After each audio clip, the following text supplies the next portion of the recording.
भारताचे एक सार्वभौम समाजवादी धर्मनिरपेक्ष लोकशाही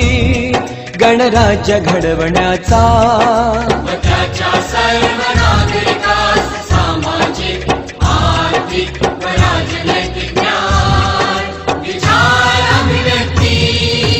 विश्वास श्रद्धा व उपासना यांचे स्वातंत्र्य दर्जाची व संधीची समानता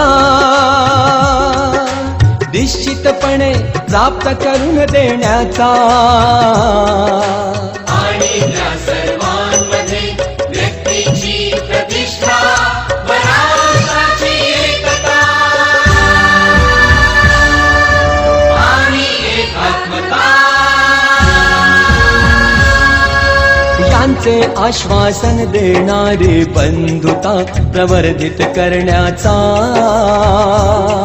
संकल्पपूर्वक निर्धार